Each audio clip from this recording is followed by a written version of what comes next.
नमस्कार दोस्तों। आजकल की भागदौड़ भरी जिंदगी में हर कोई किसी न किसी समस्या से परेशान जरूर है। किसी को नींद ना आने की समस्या है तो कोई अपने मोटापे से परेशान है, किसी को उच्च रक्तचाप है तो कोई मधुमेह से परेशान है। समस्याओं को गिनते गिनाते सुबह से शाम हो जाएगी, पर ये समस्याएं समाप्त नहीं होंगी। बिल्कुल तंदुरुस्त दिखने वाले नौजवान भी अंदर से किसी न किसी समस्या से जूझ रहे होते हैं।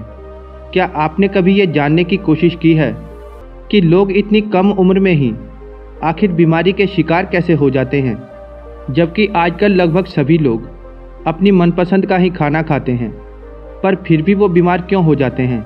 तो दोस्तों, एक बात जो उनको बीमार करती है वो है उनकी गलत जीवन शैली और गलत खान पान।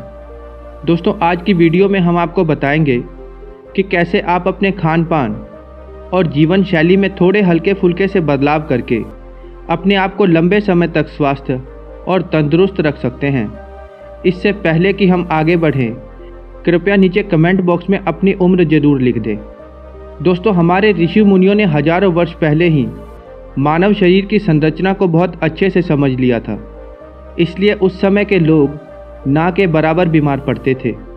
आयुर्वेद में अनगिनत ऐसे नियम, सिद्धांत और उपायों का वर्णन है। इससे पहले कि हम उन उपायों को जानें, चलिए जानते हैं कि आखिर कोई बीमार क्यों पड़ता है। दोस्तों, जैसा कि आप सबको पता ही होगा कि हमारा शरीर त्रिदोषों जैसे वात, कफ और पित्त से बना होता है।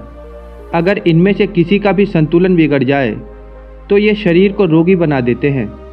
आपने अपने आसपास कई ऐसे लोगों को देखा होगा जो ज़रूरत से ज़्यादा बोलते हैं। वे हमेशा बहुत तेज़ी में रहते हैं या फिर बहुत जल्दी कोई निर्णय ले लेते हैं। इसी तरह कुछ लोग बैठे हुए भी अपने पैर को हिलाते रहते हैं। दरअसल ये सारे लक्षण वात प्रकृति वाले लोगों के होते हैं। अधिकांश वात प्रकृति वाले लोग आपको ऐसे ही नजर आएंगे। आयुर्वेद में गुणों और लक्षणों के आधार पर प्रकृति का निर्धारण किया गया है। आप अपनी आदतों और लक्षणों को देखकर अपनी प्रकृति का अंदाज़ा लगा सकते हैं। दोस्तों, आप सबसे अनुरोध है कि वीडियो को अंत तक जरूर देखना, जिससे आप खुद को और अपने घर वालों को भविष्य में होने वाले रोगों से बचा सकते हो। तो दोस्तों, बात करते हैं वात की। वात दोष वायु और आकाश, इन दोनों तत्वों से मिलकर बना होता है। वात या वायु दोष को तीनों दोषों में सबसे अधिक महत्वपूर्ण माना गया है। हमारे शरीर में गति से जुड़ी कोई भी प्रक्रिया वात के कारण ही संभव है। चरक संहिता में वायु को ही पाचन अग्नि बढ़ाने वाला, सभी इंद्रियों का प्रेरक और उत्साह का केंद्र माना गया है। वात का मुख्य स्थान पेट और आंत में होता है।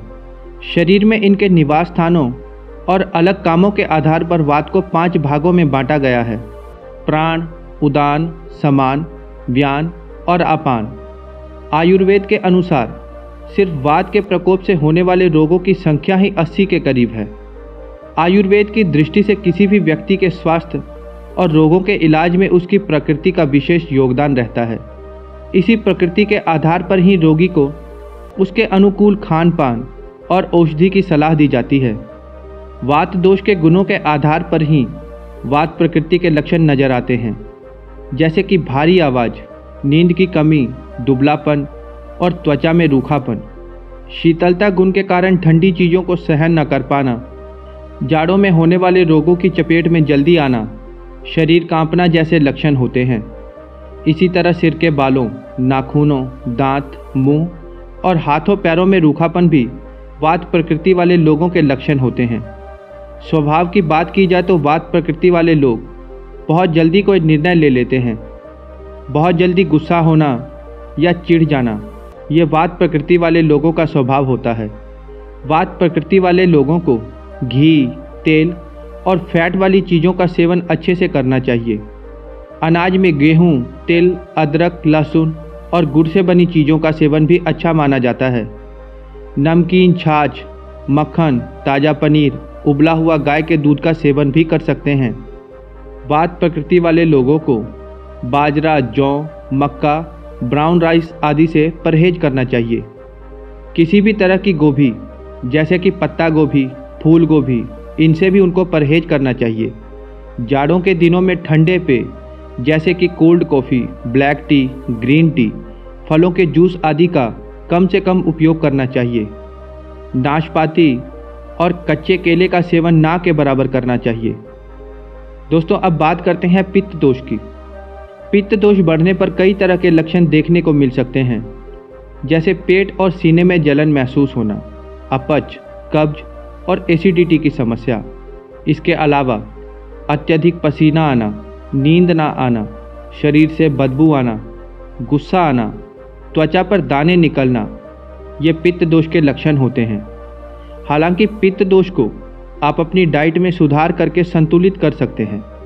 अगर किसी के अंदर पित्त दोष बढ़ जाता है तो उनको मीठे फल, मीठे सेब, नारियल, अंजीर, मीठे अंगूर, मीठे आम, खरबूजा, मीठा संतरा, नाशपाती, अनार, तरबूज के अलावा कड़वी सब्जियां, पत्ता गोभी, खीरा, अंकुरित बीज, भिंडी, हरी मिर्च, आलू, शकरकंद, जौ, चावल, गेहूं, उड़द, मूंग, सोयाबीन आदि चीज़ों का सेवन करना चाहिए।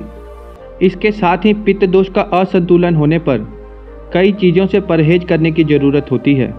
पित्त दोष में खासकर खट्टे फल, खट्टे बेर, खट्टे अंगूर, नींबू, खट्टे संतरे, सूखे मेवे, खट्टी सब्जियां, मेथी, लहसुन, शलजम, सरसों, मूली, टमाटर, मक्का, बाजरा, भूरे चावल, मसूर की दाल, खट्टी छाछ, पनीर, दही, गुड़ और शराब, इनका कम से कम इस्तेमाल करना चाहिए। दोस्तों, अब बात करते हैं कफ दोष की। आयुर्वेद में बताया गया है कि हर इंसान की एक खास प्रकृति होती है। अधिकांश लोगों को अपनी प्रकृति के बारे में कोई अंदाज़ा नहीं होता है, जबकि आप अपनी आदतों और स्वभाव के आधार पर बहुत आसानी से अपनी प्रकृति को जान सकते हैं। जैसे कि किसी काम को शुरू करने में आप बहुत अधिक देरी करते हैं या आपकी चाल बहुत धीमी और गंभीर है, तो ये दर्शाता है कि आप कफ प्रकृति के हैं। कफ दोष पृथ्वी और जल, इन दो तत्वों से मिलकर बना है। पृथ्वी के कारण कफ दोष में स्थिरता और भारीपन, जबकि जल के कारण तैलीय और चिकनाई वाले गुण होते हैं। ये दोष शरीर की मजबूती और इम्यूनिटी क्षमता को बढ़ाने में सहायक होते हैं। कफ शरीर को पोषण देने के अलावा बाकी दोनों दोषों को भी नियंत्रित करता है। इसकी कमी होने पर ये दोनों दोष अपने आप ही बढ़ जाते हैं। इसलिए शरीर में कफ का संतुलित अवस्था में रहना बहुत ही जरूरी होता है। शरीर में अलग स्थानों और कार्यों के आधार पर आयुर्वेद में कफ को 5 भागों में बांटा गया है: क्लेदक, अवलंबक, बोधक, तर्पक, श्लेषक। आयुर्वेद में कफ दोष से होने वाले रोगों की संख्या 20 के करीब मानी गई है। दोस्तों, अब बात करते हैं कि कफ बढ़ता कब है। कफ अक्सर मार्च से अप्रैल के महीनों में सुबह के समय, खाना खाने के बाद और छोटे बच्चों में स्वाभाविक रूप से ही बढ़ा हुआ रहता है। इसलिए इन समयों में विशेष ख्याल रखना चाहिए। इसके अलावा अपने खान पान, अपनी आदतों और स्वभाव की वजह से भी कफ असंतुलित हो जाता है। आइए जानते हैं कि शरीर में कफ दोष बढ़ने के मुख्य कारण क्या हैं। मीठे, खट्टे और चिकनाई युक्त खाद्य पदार्थों का अधिक सेवन करना, मांस मछली का अधिक सेवन करने से, तिल से बनी चीज़ें, गन्ना, दूध और नमक का अधिक सेवन करने से भी कफ बढ़ता है। फ्रिज का ठंडा पानी पीने से, आलसी स्वभाव और रोजाना व्यायाम ना करने से, दूध, दही, घी, तिल, उड़द की खिचड़ी, सिंघाड़ा, नारियल और कद्दू का सेवन करने से भी कफ बढ़ता है। आइए अब बात करते हैं कि कफ को कैसे संतुलित कर सकते हैं। इसके लिए सबसे पहले उन कारणों को दूर करना होगा जिसकी वजह से शरीर में कफ बढ़ जाता है। कफ को संतुलित करने के लिए आपको अपने खान पान और जीवन शैली में ज़रूरी बदलाव करने होंगे। तो आइए जानते हैं सबसे पहले कि अपने खान पान में क्या बदलाव करें जिससे कि आप कफ की समस्या से निजात पा सकते हैं। आप अपने खाने में बाजरा, मक्का, गेहूं आदि अनाजों का सेवन कर सकते हैं। सब्जियों में पालक, पत्ता गोभी, ब्रोकली, हरी सेम, शिमला मिर्च, मटर, आलू, मूली, चुकंदर आदि का भी सेवन कर सकते हैं। जैतून के तेल और सरसों के तेल का उपयोग बहुत ही अच्छा माना जाता है।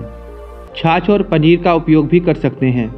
खानपान में बदलाव के साथ साथ कफ को कम करने के लिए अपनी जीवन शैली में बदलाव करना भी जरूरी है।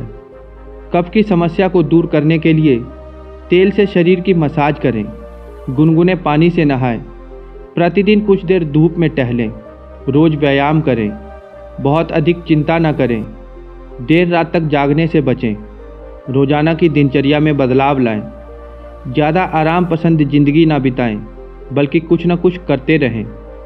आपसे निवेदन है कि अगर वीडियो में बताई गई जानकारी आपको अच्छी लगी हो तो जुड़ जाइए हमारे साथ इस सफ़र में, जहां हम आपको रोज़ नई जानकारी देंगे जिससे आप अपने जीवन का खुलकर मज़ा ले सकेंगे।